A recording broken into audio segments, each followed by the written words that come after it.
Alô, meus amores, mais um grande abraço. Mais uma vez já estamos de volta trazendo novidades. Eu falei para você, essa semana é uma semana de muita definição. Hoje é domingo, dia 31 de outubro. Como é que você está? Tudo bem? Eu sou Alex Silva, comunicador radialista. Há mais de 20 anos, sempre deixando você muito bem informado de tudo, seja na área de assistência social, seja INSS, seja Auxílio Brasil, auxílio emergencial, seja BPC, enfim. Olha, essas conversas que estão acontecendo, conversas de bastidores, reuniões secretas, eu venho falando que hoje, se essa PEC não for aprovada, mesmo que não confirme agora os pagamentos desse mês de novembro, não há outra saída. O governo indica, sim, prorrogar o auxílio emergencial mais alguns meses. Inclusive, o próprio ministro João Roma Neto, que já falou que praticamente os pagamentos já estão definidos para esse mês de novembro, mas aí ele vem tocando no assunto sobre ajudar. O ministro fala em ajuda e disse, custe o que custar. Se não for aprovada essa PEC, eu acredito que o auxílio emergencial deve acontecer, a prorrogação do auxílio deve acontecer. Para trabalhar e entender todo esse processo, o presidente Bolsonaro está na Itália, está acompanhando de lá e não está gostando das informações que estão chegando aqui do Brasil de essa lentidão para aprovar uma PEC de mais de 80 bilhões de reais que está dando tanta dor de cabeça ao governo, principalmente as pretensões dos R$400 que o presidente já vinha tocando. Ninguém receberá menos de R$400. E agora está uma confusão para aprovar essa PEC. Quarta-feira teremos mais uma tentativa para aprovar. Já tivemos terça, quarta, quinta, 26, 27 e 8 de outubro. Não tivemos votação. Simplesmente há um boicote por parte da oposição que não deseja aprovar essa PEC. Eles defendem o seguinte argumento. Se aprovar essa PEC dos precatórios, vai mexer na educação, vai mexer no Fundef, ou seja, vai prejudicar os professores de escolas públicas. Esse é o pretexto, é o argumento da oposição, por isso que não quer votar. Tivemos terça, não houve votação, eles não quiseram votar. Tivemos na quarta-feira, dia 27, eles não quiseram votar, não houve quórum suficiente. Dia 28, do mesmo jeito, não teve gente suficiente, ou seja, pelo andar da carruagem, não tem outra saída. É prorrogar o auxílio emergencial, o que é que você acha?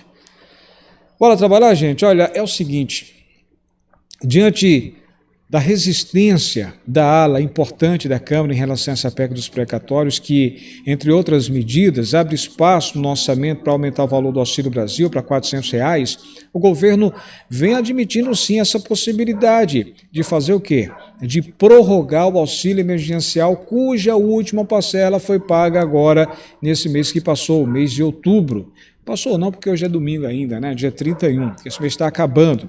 Bem, a imprensa vem investigando toda essa situação, vem apurando, inclusive de que ministros do governo já indicaram a líderes que o governo considera, sim, esse novo decreto de estado de calamidade pública em razão da pandemia da Covid-19, abrindo assim espaço para que o governo possa gastar além do teto de gastos. Uns do governo concordam, outros não, mas quem dá a cartada final é o presidente. O presidente Bolsonaro, ele sabe que o que está em jogo é a sua reeleição. E ele disse que ia pagar os R$400, mas pensando que a PEC ia ser aprovada fácil. E aí está complicado. Bem, o governo está determinado a amparar os mais necessitados, custe o que custar. Palavras do ministro João Roma Neto. Ele falou isso na última quinta-feira, dia 28, antes de viajar para Roma, para a Itália, com o presidente Bolsonaro. Não antecipou nenhum detalhe sobre qual seria a solução debatida. Segundo relatos, o ministro da Casa Civil, seu Ciro Nogueira, e da Secretaria de Governo, Flávia Arruda, eles trataram do tema com os líderes partidários para saber a opinião deles, líderes partidários da Câmara. Essa semana, a saída é apontada como a única solução, caso a PEC dos precatórios não avance no Legislativo nesse início de semana, depois do feriado, dia 2. As votações irão voltar agora. As votações irão voltar agora a partir do dia 3 de novembro, quarta-feira. E vai ser expectativa, né? Os próximos dias vai ser uma loucura essa correria. Tem que conseguir 308 votos. E está difícil.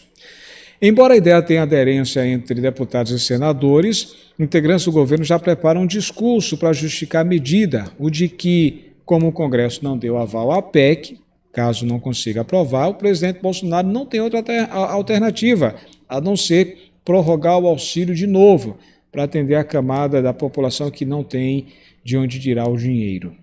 Deputados que participaram das conversas com o ministro da Casa Civil disseram que um artigo do ex-presidente Michel Temer, que foi publicado no dia 24 do jornal Folha de São Paulo, inclusive falei isso aqui em vídeos anteriores, foi citado.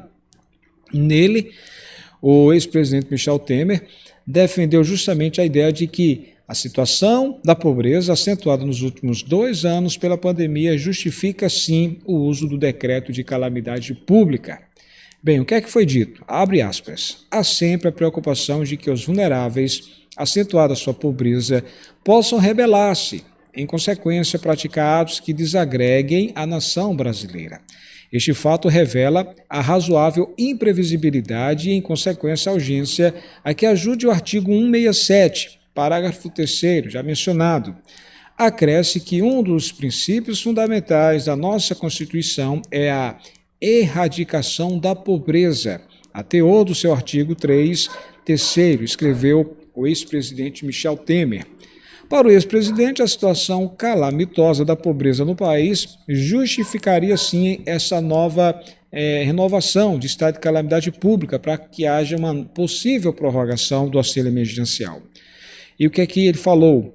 Abre aspas, sei que estou levando essa interpretação às últimas consequências, mas ela tem 2 vertentes sistêmicas. De um lado, reconhece que é calamitosa a realidade do pauperismo brasileiro. Já do outro, aplica a regra constitucional que não elimina o teto de gastos públicos. Somente assim demonstraremos ao mercado interno e ao mercado internacional a nossa seriedade fiscal e a nossa preocupação com a pobreza. Integrantes da equipe econômica afirmaram que o governo não precisaria decretar calamidade pública novamente para viabilizar o auxílio emergencial. Um caminho seria uma PEC com esse fim específico, um tipo de PEC que o presidente pudesse assinar uma medida provisória. Mas aí teria que ter dinheiro, e para ter dinheiro não passaria pelo teto de gastos. Aí tem essa coisa de um plano fora do teto de gastos de 30 bilhões, passando essa PEC de mais de 80 bilhões, é mais do que suficiente. Não pagaria apenas 400, como poderia até pagar mais, 500, 600 reais. Sabia disso? Pois é.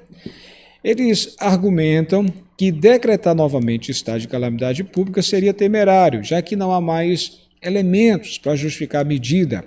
A vacinação avança e as medidas de flexibilização já estão sendo tomadas por governadores e prefeitos em todo o país. Gente, a grande verdade é que não há outra saída. O governo não tem outra saída. Se esbarrar nessa situação, se continuar essa situação em que, se continuar desse jeito, não for aprovada essa PEC dos precatórios, não tem outra saída. O negócio vai ter que fazer isso mesmo. Vai ter que aprovar sim. Eu mostrei um vídeo falando sobre a questão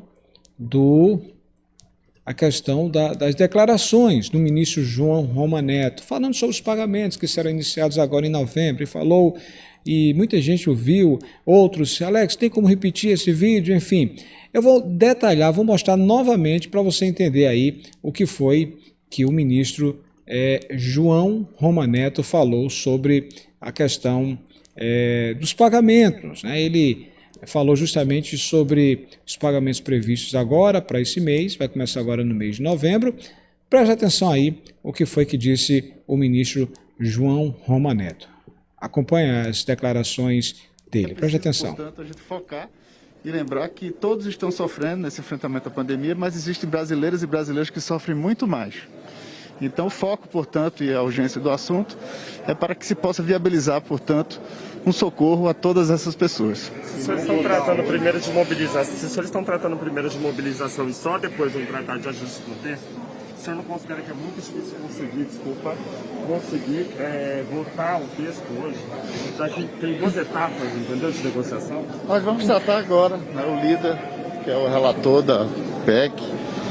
Estamos indo agora conversar com o presidente da Câmara, o deputado Arthur Lira, para compartilhar, né, o que está acontecendo e de lá, né, decidir, né, sobre o procedimento da apreciação dessa PEC. Agora, nós estamos também a caminho disso que você nos pergunta. Se não votar nessa semana, já estamos com um cronograma bem apertado. Eu já começo a me preocupar na operacionalização desse pagamento que envolve um bastidor, né, muito grande, é uma operação gigantesca para poder fazer chegar esse recurso a mais de 17 milhões de brasileiros necessitados. Ministro, a gente está ao vivo na CNN, o senhor explicou essa questão do quórum, mas eu queria entrar um pouco no assunto, porque há uma grande resistência dos deputados em relação à flexibilização de precatórios, porque há uma pressão de professores dizendo que não receberiam dinheiro do Fundef. Como é que o senhor vê? O governo poderia estar disposto a negociar uma solução para tentar esses votos? Quem tem muitas prioridades não tem prioridade. A prioridade do governo Bolsonaro é que a gente possa chegar junto dessas pessoas que estão sofrendo muito no nosso Brasil. Então, que nós estamos agora focados, através do Ministério da Cidadania, que é o braço social do governo Bolsonaro, é em ofertar uma solução para que possa, sim, abraçar esses brasileiros mais necessitados. Me refiro a 17 milhões de famílias que estão na linha da pobreza e da extrema pobreza, que fazem parte do Cadastro Único, no Programa Social Permanente do governo. Portanto, o meu apelo é para que o Congresso Nacional possa, sim, apreciar essa matéria para que nós possamos não faltar com esses brasileiros necessitados. Mas, ministro, você quer dizer que os precatórios dos professores não são prioridade? O senhor não deixou claro na sua fala. Eu deixei claro, eu disse que quem tem muitas prioridades não tem prioridade. A prioridade do governo Bolsonaro, nós estamos focados em oferecer uma solução para 17 milhões de brasileiros que estão na faixa da pobreza e extrema pobreza. Esse é o nosso propósito, nós queremos sim, certo, encontrar a solução com a parceria, né, do governo federal e do Congresso Nacional, através de seus legítimos representantes, que não tem falhado ao povo brasileiro durante todo esse enfrentamento à pandemia. Foi assim na PEC da guerra, foi assim na PEC emergencial. Então nós estamos, portanto, juntando todos os esforços para que nós possamos sim contemplar, para atenuar o sofrimento e melhorar a qualidade de vida de 17 milhões de famílias do nosso